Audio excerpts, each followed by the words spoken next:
एमिति प्रत्येक दिन राशिफल देखिबा पाई आमर एही चैनल टी सब्सक्राइब कर दियंतु जहा फल कि आपण माने जानि परिबे आपण मानकर ग्रह नक्षत्र चलन विषय रे।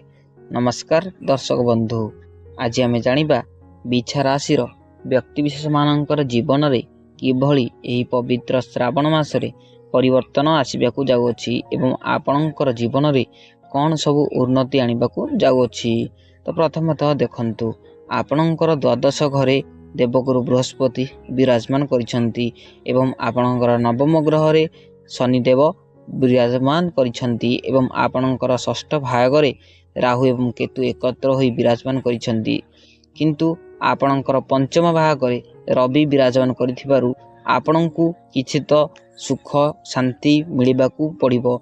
आपणଙ୍କ जीवन रे जो स्वास्थ्य जनित रोग दिसुथला ताहा एबे दूरेई जीवो, किंतु आपणकर सप्तम भागरे राहु एवं केतु एकत्र होइथिबारु आपणଙ୍କୁ किछि तो त्रुटि देखिबाकू मिलिबो, जेमिति कि आपणकर कोनोसी आंठु गंठी बिंधा होई पारे एवं आपणकर एही श्रावण मासरे पेट जनित समस्या देखिबाकू मिलिबो।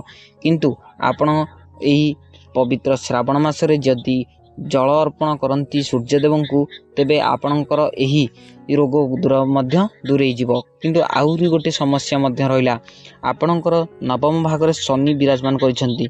शनि केवल स्वास्थ्य उपरे नुह, केवल आपणकर कर्म उपरे अनै थांती। स्वास्थ्य को छाड़ी आपणकर कर्म रे यदि आपण कोनोसी भूल करिथांती कि आपण कोनोसी भूल कर्म करिथांती तेबे आपणଙ୍କୁ ठीक कठिन दंड मिलिबाकू पड़िबो। कारण एही बिच्छा राशि व्यक्ति विशेष माननकू एही पवित्र श्रावण मासरे शनिदेव बहुत निष्ठुर होई जिवे, आपणकर जीवन रे बहुत निष्ठुर होई जिवे एवं आपणଙ୍କୁ अनेक अनेक दंड मध्य देई परंती, जेमिति कि आपणकर कोनोसी एक्सीडेंट होई पारे एवं आपणकर कोनोसी अचानक हार्ट चोक उठी जाई पारे, एमिति कोनोसी आपणकर होई पारे। किंतु देवगुरु बृहस्पति आपणकर द्वादश घर अछंती, जहाकू शुभ मना जाई थाए एवं द्वादश घर देवगुरु बृहस्पतिंकर आगमन होई थाए, जहा फल कि आपणଙ୍କୁ किछि तो धन प्राप्त होई थाए। यदि आपण बिच्छा राशि व्यक्ति विशेष होइथांती एवं श्रावण मासरे महादेवंकु बहुत भावरे विश्वास करिथांती तेबे एही भिडियोटी को लाइक एंड सब्सक्राइब करबाकू भूलिबे नाही। रहूछु, धन्यवाद।